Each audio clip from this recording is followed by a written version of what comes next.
Yes, Lyndoch. All right, let the filth begin. All right. I'm not going to lie to you, you're going to hear a lot of stuff about me which probably should embarrass me, and it does, but I don't give a shit anymore, all right? I generally don't. You want to know why? Because the very first time I ever dipped my toe into sexual waters, I fainted getting oral sex. It's kind of hard to be easily embarrassed when the first time you ever had a sexual encounter, you ended up waking up naked on the girl's dad's bed with a blanket over you, with him going, "Don't worry, Todd, we've called your mum, she's coming to pick you up." So strap yourself in, this is going to be a good bit of fun. Right. I've got a lot of sex trauma in my life because, look, another little true story for you. I'm not the only one in the world who had their parents walk in on them during, but my parents walked in on me whilst I was losing my virginity. And it's a true story. I was 19 at the time. I lived at Andrew's Farm. That's a story in itself, Andrew's Farm. I don't know what they're farming there too. There's a lot of glass houses at Andrew's Farm. No fucking tomatoes. But I lived at Andrew's Farm. I was at Gawler at the time at a pub called The Exchange. Right? I met a girl, I started talking to her, right? And I had my P's at the time, so I was kind of the cool shit. And we got to talking, and she eventually said, "Let's go back to yours." So we went back to mine. I had a granny flat at the time, right? I was the bee's knees, right? Well, we tried to sneak in through the back, right? Went there. My mum was out the back having a durry, right? So kind of stealth mode didn't work. So, "Mum, this is such and such, such and such. This is Mum. We're going to go to my granny flat and watch a movie." Now, I'm 39 now. It's 20 years ago. We know what that means. Everyone knows what that means. My dad knew what it meant. Gave me a wink. Gave me a little, "How you going?" Right? "You go enjoy that movie, son." My mum generally thought we were going to go watch a movie. So we're probably halfway through doing the deed, and I'll just cut to the chase. The door flings open. My mum walks in with 2 cups of tea. Probably thought, oh, they're probably at the sad part of Cool Runnings. They need some refreshments, right? She saw what we were doing. She kind of let out a little bit of a scream, dropped the tea, really dampened the mood at the carpet. 5, maybe 6 minutes went past, and eventually I said, "Well, look, I'll take it back to Paula. I'm so sorry what's happened. This is embarrassing. A million apologies." She meant well, rah, rah, rah. We got changed. Obviously the mood was ruined. I went to show her out, and as I opened up the door, there on the doormat of my granny flat, when we walked out, were 2 new cups of tea. We have a note next to it saying, "When you're done," with a smiley face. And a plate of biscuits. And my mum knew what she was doing with the biscuits, right? Because we had the milk arrowroot. And the Scotch finger. And the lemon crisp, that's my favourite. Love it. But some of you might think, "That's lovely that your mum did that," right? That's great. She thinks maybe she's felt bad about what's happening before, she's trying to make amends. No! My mum thought I'd be that quick, the tea would still be hot! And it was. Earl Grey, 2 sugars, quite milky. I love me, mum. Right, so there's got to be a lot of sex talk, a little bit of drug talk, and how I virtually do neither, right? I've got a nickname now for my cock. I call it Garnish, because it's just there for show and presentation. It is. If it was a McDonald's item, but a filet-o-fish, because it's on the menu, but no bastard ever orders it. And if you ever do, you've got to wait 5 minutes for it to be ready, and after you've had it, you wish you didn't. I got one. Oh. I hope I've ruined the filet-o-fish for someone. It's not proud of it. Listen, I didn't know what a tampon was until I was 22. Nah. And another truth. Oh, here's the right response. I didn't know what it was. I always thought the tampon and the pad were kind of the same thing, and it just kind of slapped on there like those wristbands we used to have in the 90s. Anyone remembers them? The clitoris still confuses me now. 39 and it still does. Don't get me wrong, I know where the clitoris is and roughly how to get there. But I also know where tail and bend is and roughly how to get there as well, but I still need a bit of help. The clitoris to me is like going to someone's house for the first time and you want to use their toilet, but you're too embarrassed to ask where it is. A 39-year-old man, I should know where the toilet is in every household, no matter what the layout's like, right? But no, every time I just keep staring at the hallway going, I know it's up there. Just don't know what door it is. I've got 2 options. Maybe I go up there and I open every door until I find it and hope she doesn't notice. Or do I ask? I'll cut the chase, just ask. Not not proud about this. I don't even have standards when it comes to women anymore. Not proud. Not. I've got guidelines. Right? I've got 3 guidelines to be romanceable in my eyes. Right? They are: number 1, need to be a woman. Number 2, need to be alive. Number 3, you need to be generally clean downstairs. You meet 2 of those 3, I'll give it a go.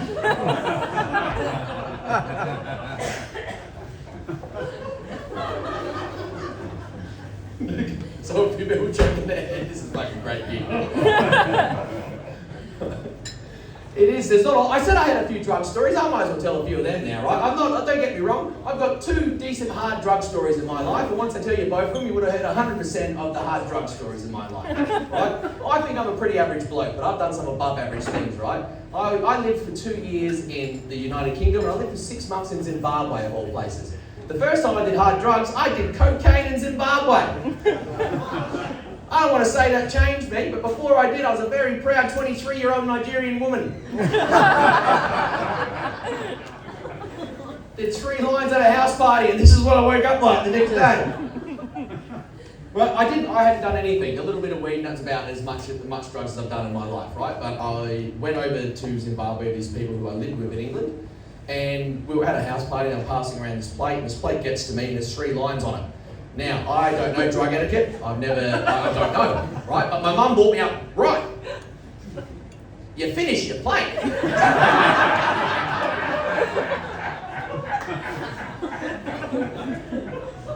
So I've done the 3 lines, and my mate Duncan comes up to me and he goes, okay, where are the other 2? And I go, what do you mean, Duncan? He goes, where are the other 2? I said, I've done them, Duncan. He goes, you shouldn't have done that. It's going to happen to me, Duncan. He gave me a 1-word answer. A lot. And it did. I can see why people don't stop doing coke once they start. I felt like $1 million when I was on it. Remember, but where's Todd? Oh, he's just going to go run around the planet 3 times and bench press that building you see in 48 seconds. But the second time I did hard drugs, and I thoroughly enjoyed this, mushrooms in Amsterdam. Yeah, I'm not alone in this crowd, I can tell. Now, when I went to Amsterdam, don't get me wrong, when you add what Amsterdam's famous for, right? It's an amazing place. Take it away, it's still pretty good, right? I was doing laps in the red light district like it was a NASCAR race, but I never actually went into it, right? It was going into one of those rooms was like going into an escape room where all the puzzles have already been done. I was like, where are the drugs, right? I don't know what I'm doing. So I went in and they said, well, how strong do you want them, right? 1's the weakest, 5's the strongest. I said, this is before the Zimbabwe incident. I just said, oh, I don't really know. Give us 2 1s. Had a 1, didn't feel much. Had a second 1, kind of like I was half cut, like 4 or 5 pints deep. Went back the next day, give us 2 5s. You might see where this is going. I had the first 5, nothing happened, right? About half an hour went past, I had the second 5. Now you might think 5 and 5 equals 10. I can't tell you what 5 and 5 equals because I couldn't do basic fucking maths. I don't know where I was, but I'll tell you where I wasn't. Earth. I have done some fucking cool things in my life, right? I am very proud to say I've been to over 20 countries, right? I've bungee jumped in Zimbabwe, I've dove in crocodiles in the Zambezi River, right? I've street luged in New Zealand. I took a show to Edinburgh. I'm an uncle of 8, great uncle of 3. I've lived a fucking amazing life, but I've never been as happy as this 4.5-minute video there is out there, and one mate took me of just staring at my reflection in the puddle.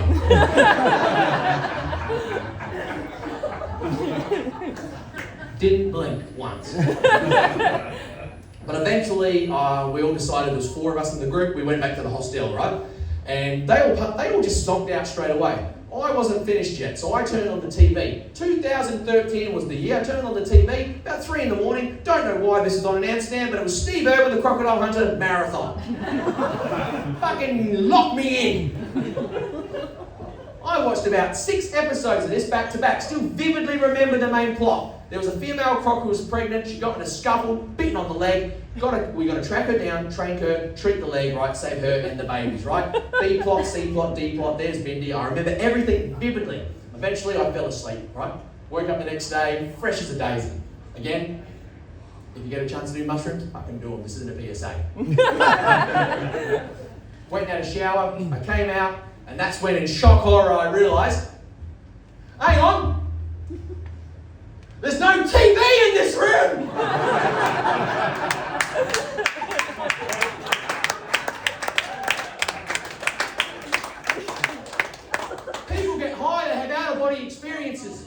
They speak to loved ones past, loved ones gone, loved ones who never existed. I watched 5 hours of an old Australian TV show on a make-believe Sonic TV. And I've tried doing mushrooms again because fuck, I want that same high and I miss cheese TV so much.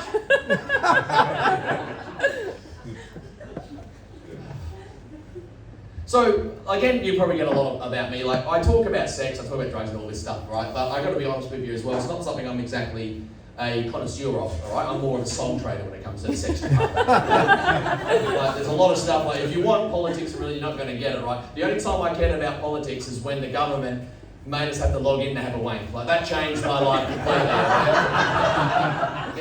You ever tried to enjoy having a bat when you got to find out which fucking one of the squares has traffic lights on it? Like, oh, Jesus. Time I finish, it's like a half defrosted hot dog in your hand. You're practicing chore now. You ruined this thing. Right? I don't care about any of that stuff, right? When I was growing up, it was just different. Right? My family had a business. I was doing all the working. When I was a teenager, I was working. Didn't think anything of it. I got to spend time with my family. It was great. So I never really had that relationship like, as a teenager. Never had that, holding hands in lines and having your first kiss as a teenager or anything, all right? When I was a teenager, one of my favourite things to do was just to go to Wendy's and watch the girls make hot dogs.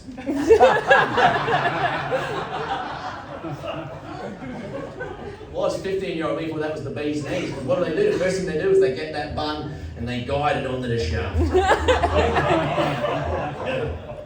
Right, and they twist and they turn it and they take it off. And what do they do after that? They put the sausage in the hole.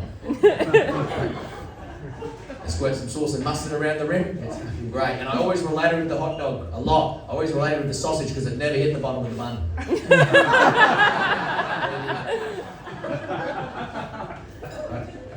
I used to get two sometimes, not because I was hungry. To me, that was like a threesome. You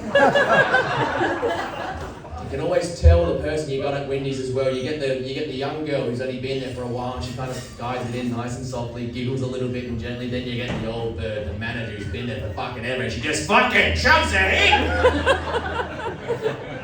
Got to the point my usual was a Wendy's hot dog Greek style. That's where they get the bun, they put the sausage in the other way.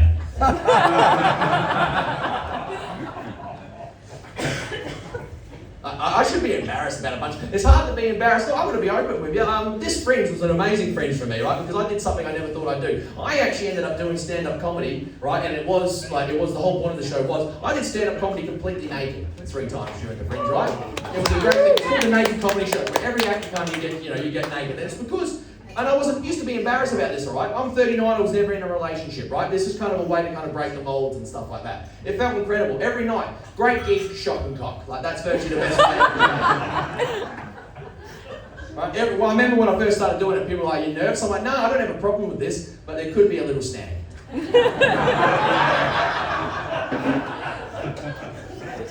And then I only had one. I'm lucky enough I don't get heckled all that much, but I had one little moment where the microphone lead kind of got snagged, like caught on the way down, right? And so, have you ever been to a casino? You know when you play the big spinny wheel? You know when it gets to about 2 or 3 numbers off, and it just kind of goes, right? It did that. And I had these 4 girls in the front row kind of just giggle at me, and I'm like, well, I've got to address what happened here, right? So these kind of gigs, this is incredible. Having an outlet like you guys to come watch us do our craft is incredible. So generally, from the bottom of my heart, thank you. It's great to share all this kind of stuff, right?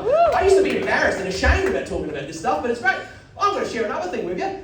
When I lived in England, I fucking came into a pack of biscuits once. Yeah, I did. Jammy Dodgers, if you want the brand. I'll give you some context, very some. Right? When I was living in England, I was working in hospitality, right? Never had a bad thing to say about the human race till I started working in hospitality. I had hair before I started working in hospitality. You know, I never asked for his haircut. I never once went to the barber and said, "Mate, you watch Seinfeld? Yep. George Costanza? Yep. Fucking one of them, please." But then hospitality bloody changed me a lot, right? I never used to care about all this kind of stuff. I used to love if you put out the international roast when I was at your house, and that was fancy. It got to the point where I got so obsessed with the latte pattern, right, trying to get that right. I remember the first time I tried to do a latte pattern, I'm not going to lie to you, 90% a swastika.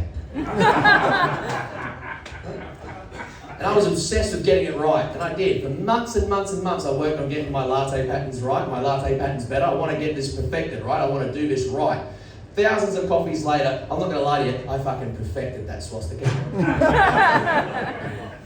But anyway, back to the biscuits. I did an 18-hour shift, no break, right? That's just how hospitality was over there. People called in sick, can you stay in? You can do it. When I finished work, all I wanted to do was go back to my room and have a fucking curly-whirly and a wank. That's all I fucking wanted to have, right? Right? In that order, just fucking curly-whirly and a wank. Right? And I got there and I was that mad and that I didn't prep properly. I didn't prep, there was nothing there. I was kind of just, there's no way to put it, I was kind of getting to the point where it was coming up the spout and I realised, fuck, there's nothing within his arm's reach except a packet of half-open jammy Dodgers. So I did the deed, and the worst part is when I finished, I thought, fuck, I wonder if I can salvage the few at the back.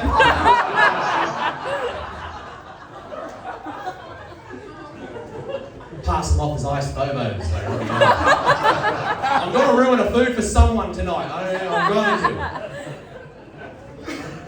And as I sat there, I was 25 years old at the time, and I sat there going, fuck, what am I doing in my life? I'm on the other side of the world, but here I am virtually in my own waste. Like, you know, how can this get any worse? And it was at that time the door flung open, and my mum walked in with 2 cups of tea.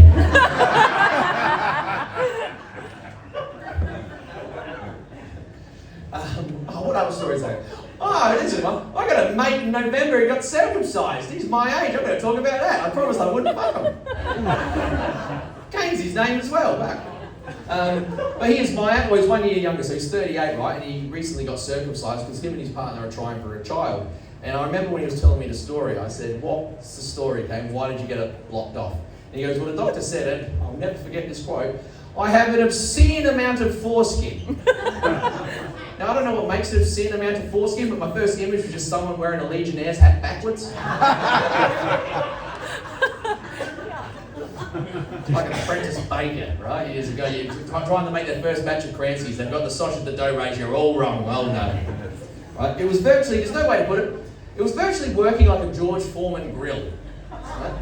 That's the best one. I'm going to ruin food for someone tonight. I'm doing it, right? Virtually his head wasn't poking through the hoodie. That's the best way to put it. So eventually I said, well, what happened? He goes, well, we had a urologist come to my house. I said, what do you mean to your house? Now his wife works as a midwife at the Melbourne Hospital. And they owed him a favour. What a fucking favour. He goes, okay, explain everything. I was enamored. Tell me everything. Great. Knocked on the door, he came on in, you know, we put the kettle on, we had a cup of tea. Now, I fucking made it clear I love a cup of tea. How do you enjoy that cup of tea when you know there's someone virtually there to renovate your downstairs pergola and this is not going to be good? What happened, Kane, right? Because I won't lie to you. Apparently, being circumcised is supposed to make you better in the sack. I'm circumcised, hasn't helped me at all. Night of passion with me is like going to the checkout at Audi and I'm the cashier. We're both here for the experience. You're doing all the fucking work.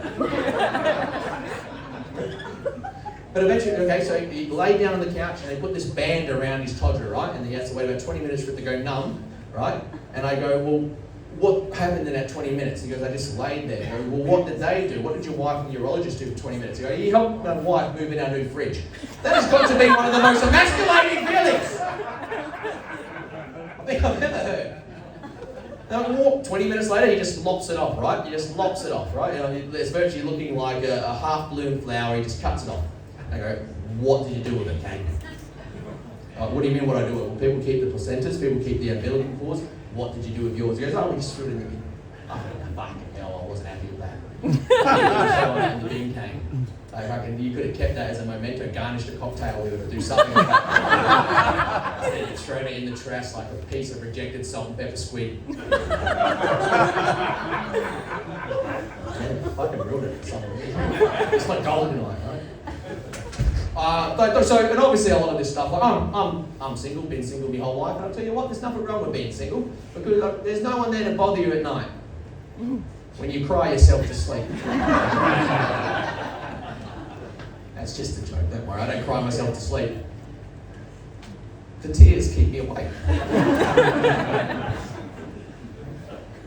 I say all this stuff, I could never be a woman, right? I'm wearing about 2/3 of my net worth right now, so I could never be a woman. I don't maintain myself that well. I hate shaving the bush, let alone the bush. If I was a woman, I don't want to say it'd be unkept down there, but fuck, it would look like someone dropped the lasagna. It would.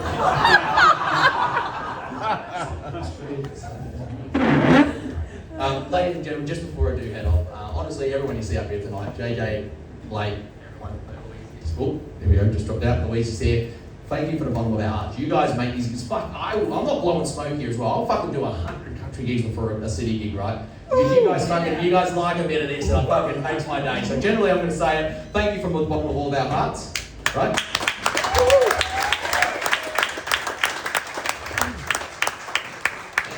Before I go, I'm going to leave you with one of my favourite things to do, right? It is a little song, and it's about something which is very close to all of our hearts. So again, from the bottom of mine, thank you very much.